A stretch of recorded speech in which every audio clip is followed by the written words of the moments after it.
60 kilometre तो महज एक मिनिमम रेंज है। तो क्या डीआरडीओ पिनाका की असली और खौफनाक मैक्सिमम रेंज चाइना और दुनिया से छिपा रहा है? क्या 8 जुलाई को हुआ टेस्ट सिर्फ एक दिखावा था या इसके पीछे तिब्बत को राख करने का कोई सीक्रेट मास्टर प्लान छिपा हुआ है? रातों रात बिना कोई नई मशीन खरीदे भारतीय सेना के पुराने पिनाका लॉन्चर अचानक से स्नाइपर की तरह अचूक कैसे हो गए हैं? क्या डीआरडीओ ने रातों रात कोई ऐसा किलर सॉफ्टवेयर इसके अंदर इंस्टॉल कर दिया है जिसकी भनक अमेरिका के सैटेलाइट्स तक को भी नहीं लगी है? और इसी 8 जुलाई को चांदीपुर से रॉकेट छूटने के ठीक 44 सेकंड बाद में रावलपिंडी के जीएचक्यू और चाइनीज कमांड सेंटर्स के अंदर इमरजेंसी मीटिंग्स क्यों बुलानी पड़ गई हैं? आखिर उन 44 सेकंड्स में ऐसा क्या हुआ है जिसने दुश्मनों की रातों की नींद उड़ा दी? तो दोस्तों 8 जुलाई 2026 ये तारीख याद कर लीजिए। ये भारतीय रक्षा इतिहास के अंदर एक ऐसा दिन है जिसने ग्लोबल डिफेंस मार्केट के पुराने नियमों को जड़ से उखाड़ फेंक दिया है। दोस्तों उड़ीसा के चांदीपुर स्थित इंटीग्रेटेड टेस्ट रेंज के आसमान को चीरते हुए जब भारत के लॉन्ग रेंज गाइडेड रॉकेट यानी कि पिनाका LRGR ने उड़ान भरी तो उसकी गूंज सिर्फ बंगाल की खाड़ी की लहरों तक सीमित नहीं थी। इस रॉकेट की धमक चाइना से लेकर के रावलपिंडी और वॉशिंगटन से लेकर के मॉस्को तक साफ साफ सुनाई गई। ये कोई आम मिलिट्री ड्रिल या फिर रूटीन टेस्टिंग नहीं थी। ये न्यू इंडिया का वो आक्रामक शंखनाद था जिसने दुनिया को बता दिया कि भारत अब हथियारों का सिर्फ एक खरीदार नहीं है बल्कि वो ऐसे खतरनाक वेपन सिस्टम का क्रिएटर बन चुका है जिनके आगे सुपर पावर्स के हथियार भी पानी भरते हुए नजर आते हैं। लेकिन दोस्तों असली खेल यहीं से शुरू होता है। पिनाका का ये नया अवतार आखिर इतना ज्यादा खौफनाक क्यों है कि इसे लेकर के पूरी दुनिया के अंदर खलबली मची हुई है? तो दोस्तों इसे समझने के लिए हमें उस लॉजिस्टिक मास्टर स्ट्रोक को समझना होगा जिसने पेंटागन तक को सोचने पर मजबूर कर दिया है। सबसे बड़ा सवाल यह है कि इस नई रेंज के एडवांस रॉकेट को दागने के लिए भारतीय सेना को कोई भी नया भारी भरकम सिस्टम नहीं खरीदना पड़ेगा। डीआरडीओ ने चुपचाप सेना के मौजूदा पिनाका लॉन्चर्स को ही एक ऐसी किलिंग मशीन के अंदर तब्दील कर दिया है जिसे चलाना उतना ही आसान है जितना पहले था, लेकिन इसकी ताकत कई गुना ज्यादा बढ़ चुकी है। दुश्मन के रडार्स और सैटेलाइट्स को लगेगा कि सीमा पर भारत की वही 38 से लेकर के 40 किलोमीटर रेंज वाली पिनाका बैटरी तैनात है, लेकिन असल में वो 60 किलोमीटर से भी ज्यादा दूर बैठे दुश्मन के कमांड सेंटर्स को पलक झपकते ही राख करने का मादा रखती है। और यही वो पॉइंट है जिसे समझना बेहद जरूरी है। दोस्तों पुराने जमाने के जो रॉकेट सिस्टम थे उन्हें एरिया वेपन कहा जाता था। इसका काम होता था बस एक एरिया के ऊपर अंधाधुंध बमबारी करके उसे तबाह कर देना, लेकिन पिनाका LRGR ने इस पूरी थ्योरी को ही पलट करके रख दिया है। ये रॉकेट एक एरिया वेपन नहीं बल्कि एक स्नाइपर की तरह काम करता है। 60 किलोमीटर से भी ज्यादा दूर बैठे दुश्मन के बंकर्स की खिड़की से घुस करके फटने की जो पिन पॉइंट एक्यूरेसी इस सिस्टम में अभी आ गई है वो दुनिया के बड़े बड़े देशों के लिए भी एक सपना है। इसका नेविगेशन सिस्टम, इसका कंट्रोल और इसका सॉलिड प्रोपेलेंट पूरी तरह से 100% भारतीय है। डीआरडीओ की तमाम सीक्रेट लैब्स ने मिलकर के एक ऐसा स्वदेशी इकोसिस्टम डेवलप किया है जिसने भारत को किसी भी विदेशी सप्लाई चेन या फिर सैंक्शंस के जाल से हमेशा के लिए आजाद कर दिया है। अब दोस्तों सवाल ये उठता है कि ऐसा अचानक क्यों हुआ और इस एक टेस्ट से अमेरिका और रसिया जैसे देशों को पसीना क्यों आ रहा है? तो दोस्तों इसका जो जवाब है वो हर किसी को चौंकाने के लिए काफी है। दशकों से ग्लोबल डिफेंस मार्केट के अंदर एक तरह का सिंडिकेट या फिर कार्टेल चला आ रहा था। अमेरिका और रसिया ने आर्टिलरी और रॉकेट सिस्टम के बाजार पर अपना एक छत्र राज कायम कर रखा था। वो मनमानी कीमतों के ऊपर अपने वेपन्स बेचा करते थे और साथ ही में दोस्तों एंड यूजर एग्रीमेंट जैसी तमाम रणनीतिक और राजनीतिक शर्तें थोप दिया करते थे। लेकिन पिनाका के इस नए अवतार ने रातों रात इस कार्टेल की कमर तोड़ दी है। भारत ने दुनिया के सामने एक ऐसा वेपन सिस्टम रख दिया है जो टेक्नोलॉजी के मामले में नेटो कंट्रीज के महंगे वेपन्स को सीधी टक्कर देता है, लेकिन उसकी कीमत उनके मुकाबले आधी से भी कम है। अगर आपको लगता है कि यह सिर्फ एक दावा है तो अमेरिका के घमंडी हिमार सिस्टम की हकीकत जान लीजिए। दोस्तों, यूक्रेन वॉर के अंदर अमेरिका का ये सिस्टम बहुत चर्चा में रहा है, लेकिन पिनाका के सामने ये सिर्फ एक महंगा खिलौना है। हिमार्स एक बार में केवल 6 रॉकेट फायर कर सकता है, जबकि पिनाका का रॉकेट लॉन्चर एक साथ 12 खौफनाक रॉकेट फायर कर सकता है। अमेरिका का एक गाइडेड रॉकेट करोड़ों रुपए का आता है, जिससे युद्ध के मैदान में लगातार फायर करना किसी भी देश की इकोनॉमी को दिवालिया कर सकता है। वही पिनाका बेहद कॉस्ट इफेक्टिव है। जब बात सैचुरेशन स्ट्राइक या फिर भारी गोलाबारी की आती है तो पिनाका अमेरिका के हिमार से कहीं ज्यादा आक्रामक और घातक साबित होता है। रशिया का भारी भरकम स्मर्श सिस्टम भी पिनाका की फुर्ती के आगे लाचार है। रशियन सिस्टम को पहाड़ों के ऊपर ले जाना इम्पॉसिबल होता है, जबकि पिनाका को भारतीय ट्रकों के ऊपर माउंट किया जा सकता है, जो शूट एंड स्काउट यानी कि मारो और भागो की तर्ज पर काम करता है।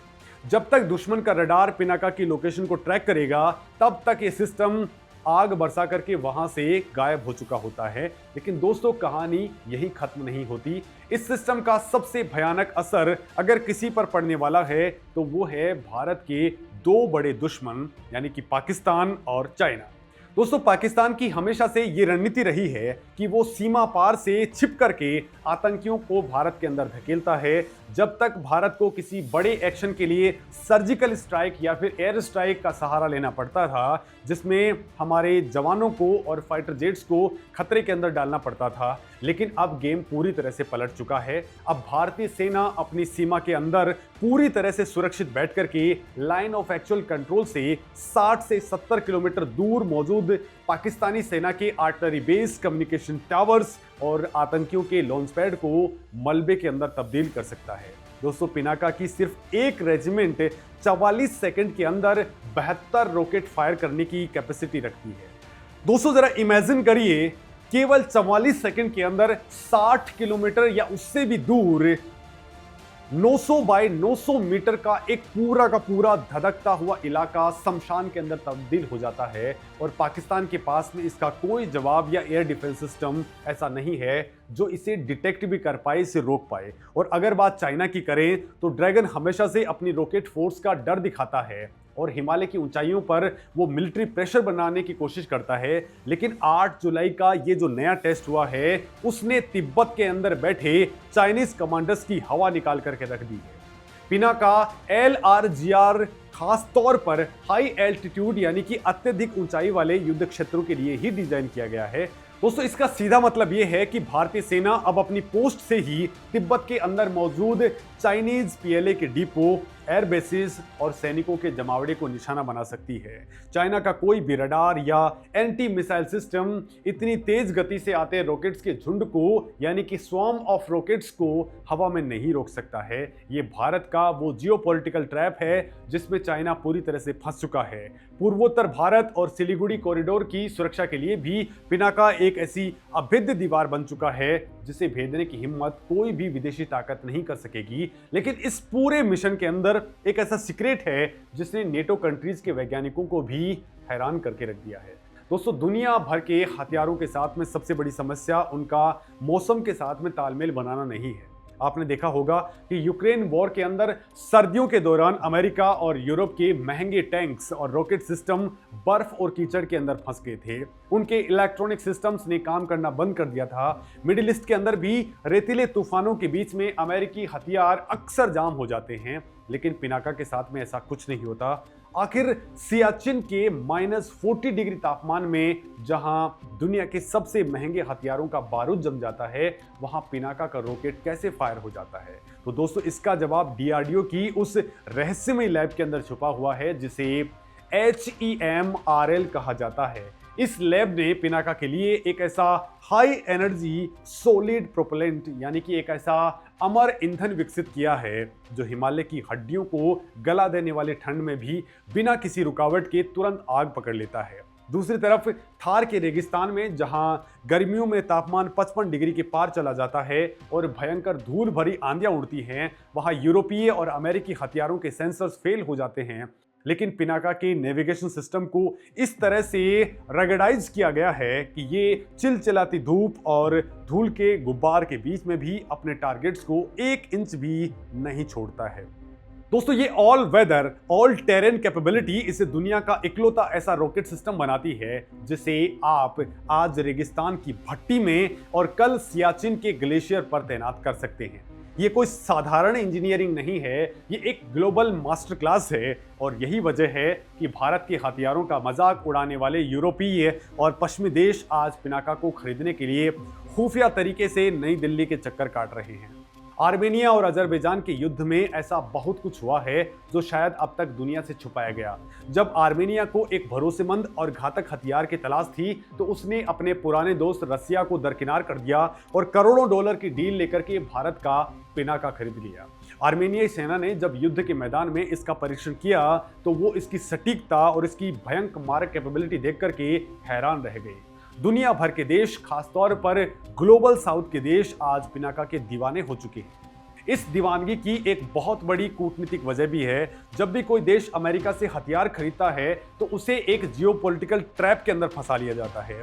अमेरिका शर्त लगाता है कि आप इस हथियार को फला देश के खिलाफ इस्तेमाल नहीं कर सकते या इसके सॉफ्टवेयर को हम कंट्रोल करेंगे, लेकिन भारत पिनाका के साथ में कोई भी पॉलिटिकल ब्लैकमेलिंग नहीं करता। भारत का ये प्लग एंड प्ले मॉडल दुनिया को ये आज़ादी देता है कि उन्हें अपनी सुरक्षा के लिए किसी सुपर पावर के सामने गिड़गिड़ाने की जरूरत नहीं है। बस पुराने लॉन्चर में रॉकेट फिट करो और अपनी सेना रातों रात एक किलिंग मशीन के अंदर कन्वर्ट कर दो। अब दोस्तों, हम उस आखिरी और सबसे बड़े सवाल पर आते हैं कि क्या 8 जुलाई को ये LRGR टेस्ट सिर्फ एक दिखावा था? तो दोस्तों, रक्षा क्षेत्र में कई खुफिया सूत्र आज भी ये मान रहे हैं कि भारत पिनाका की आड़ में किसी बहुत बड़े प्रोजेक्ट एक्स की टेस्टिंग कर चुका है। 60 किलोमीटर की रेंज तो सिर्फ एक सार्वजनिक आंकड़ा है, असल में इसकी ताकत और इसकी मारक क्षमता इससे कहीं ज्यादा है, जिसे जानबूझ करके एक सीक्रेट रखा जा रहा है। पिनाका का ये परीक्षण महज एक तकनीकी सफलता नहीं है, बल्कि ये एक कड़क और आक्रामक चेतावनी है।